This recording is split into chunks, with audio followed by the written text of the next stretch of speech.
Assalamualaikum warahmatullahi wabarakatuh. Halo anak-anak, bagaimana kabar kalian hari ini? Ibu harap semoga kalian dalam keadaan sehat ya. Nah, kembali lagi di video pembelajaran Bahasa Indonesia bersama Ibu Tias. Pada video kali ini, kita akan belajar mengenai teks cerita fantasi, yaitu tentang KD 3.3 mengidentifikasi unsur-unsur cerita fantasi yang didengar dan dibaca.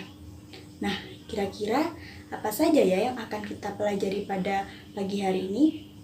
Yuk simak video ini bersama-sama.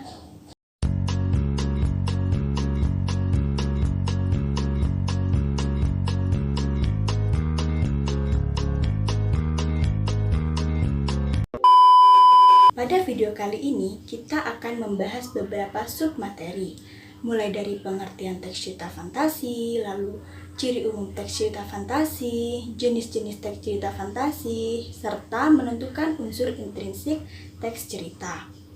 Nah, sebelum memasuki pada pembahasan sub yang pertama, Ibu ingin bertanya kepada kalian, apa sih yang kalian ketahui tentang fantasi itu sendiri?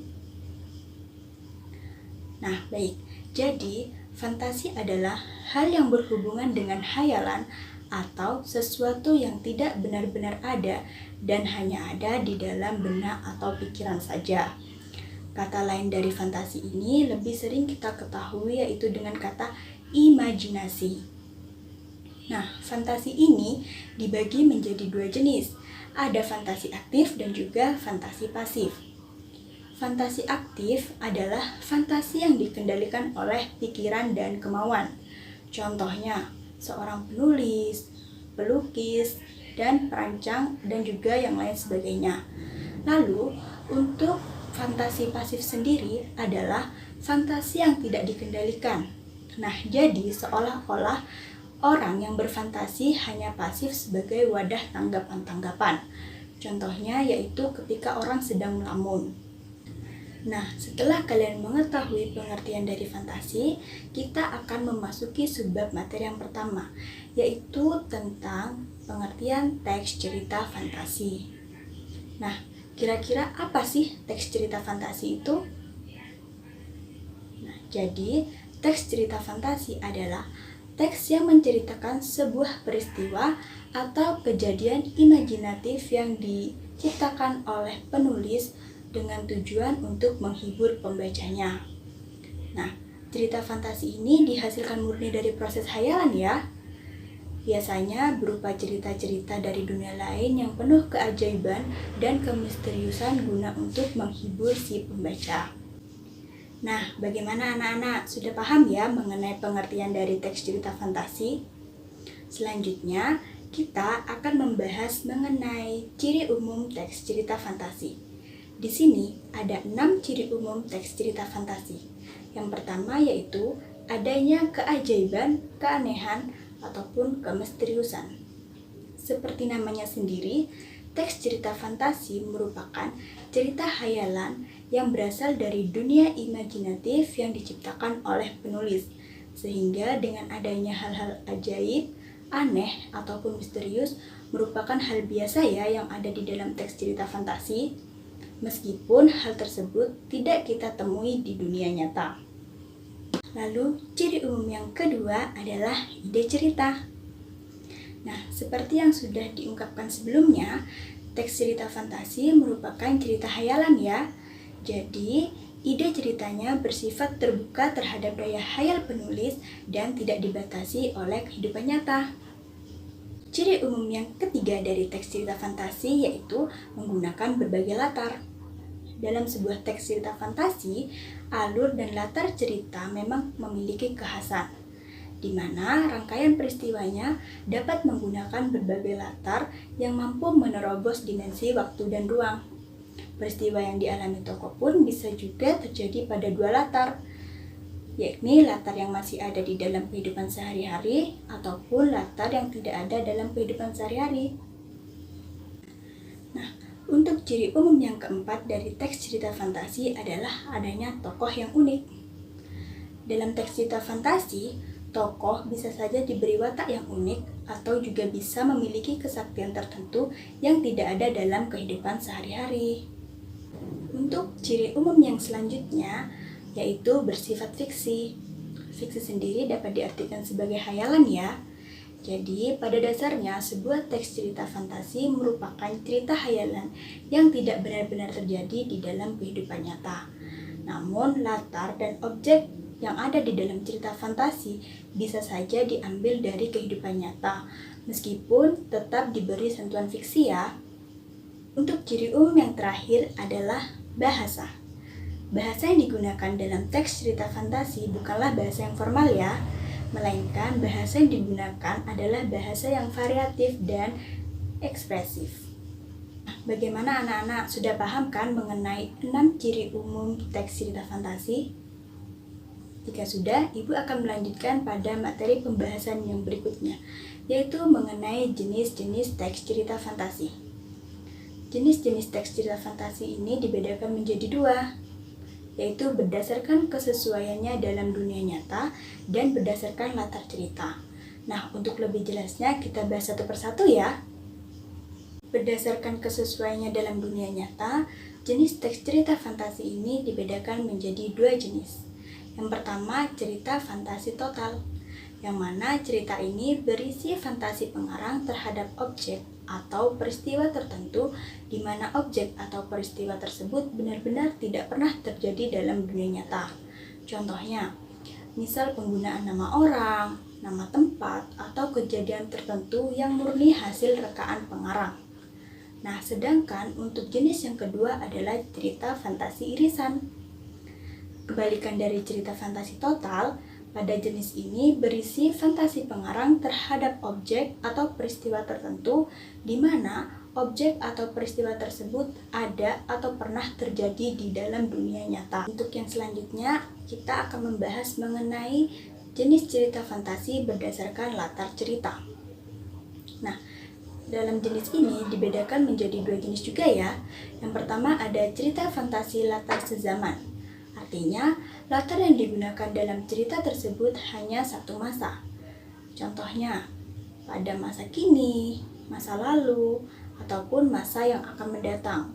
Sedangkan jenis cerita yang kedua adalah cerita fantasi latar lintas waktu, yang mana sebuah teks cerita fantasi ini menggunakan 2 latar waktu yang berbeda.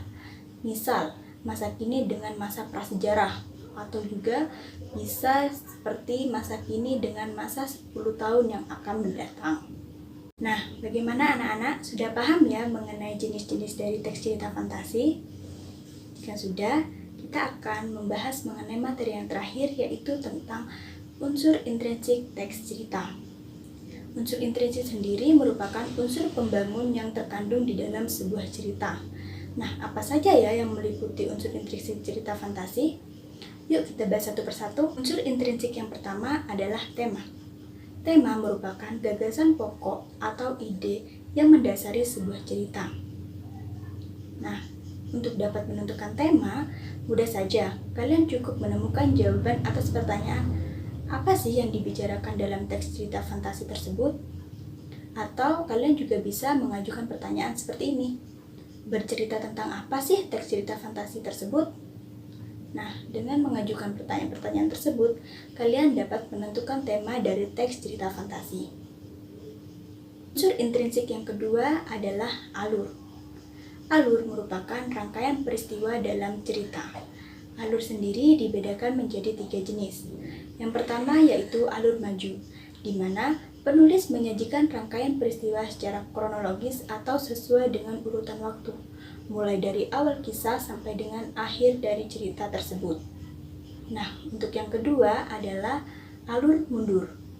Alur mundur kebalikan dari alur maju. Alur mundur ini menyajikan rangkaian peristiwa yang diawali dengan bagian akhir cerita, kemudian dikembalikan lagi ke awal cerita. Sedangkan yang terakhir adalah alur campuran, di mana rangkaian peristiwanya merupakan perpaduan antara alur maju dan alur mundur, di mana penulis bisa mengawali cerita dari bagian tengah, kemudian kembali ke awal, dan dilanjutkan sampai ke akhir cerita. Untuk unsur yang berikutnya adalah latar. Latar sendiri ini dibedakan menjadi 3. Ada latar waktu, latar tempat, dan latar suasana. Kita bahas satu persatu ya. Yang pertama adalah latar tempat, yakni keterangan mengenai tempat terjadinya cerita.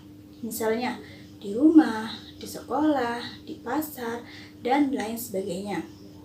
Untuk latar waktu adalah keterangan mengenai waktu terjadinya cerita. Contohnya, di pagi hari, di siang hari, ataupun di malam hari. Sedangkan latar suasana merupakan keterangan mengenai suasana yang ada di dalam cerita. Bisa saja latar suasana yang digambarkan adalah suasana haru, senang, tegang, takut, dan lain sebagainya. Untuk unsur yang berikutnya adalah tokoh dan penokohan. Nah, di sini antara tokoh dan penokohan beda ya anak-anak. Tokoh sendiri merupakan pelaku dalam cerita, sedangkan penokohan adalah penggambaran watak dari si tokoh. Selanjutnya adalah amanat. Amanat merupakan pesan yang ingin disampaikan si penulis melalui cerita. Amanat sendiri biasanya disampaikan secara langsung ataupun tidak langsung. Artinya, amanat bisa diambil melalui peristiwa yang terjadi di dalam cerita. Unsur intrinsik yang terakhir yaitu adalah sudut pandang. Sudut pandang merupakan cara penulis dalam memosisikan diri di dalam sebuah cerita. Nah, biasanya sudut pandang yang sering digunakan dalam sebuah cerita yaitu sudut pandang orang pertama dan sudut pandang orang ketiga. Di mana sudut pandang orang pertama, penulis memosisikan diri seolah-olah menjadi salah satu tokoh yang ada di dalam sebuah cerita. Biasanya, sudut pandang jenis ini ditandai dengan penggunaan kata aku, saya, kami, dan kita. Sedangkan untuk sudut pandang orang ketiga, di sini penulis memosisikan diri sebagai sosok yang hanya menceritakan kisah mengenai tokoh lain. Biasanya sudut pandang jenis ini ditandai dengan penggunaan kata dia, ia, dan mereka. Nah, bagaimana anak-anak sudah paham ya mengenai unsur intrinsik teks cerita? Jika sudah, demikian dulu ya video pembelajaran pada pagi hari ini. Semoga ilmu yang Ibu sampaikan dapat bermanfaat bagi kita semua. Untuk itu, Ibu tutup terlebih dahulu ya pembelajaran pada pagi hari ini.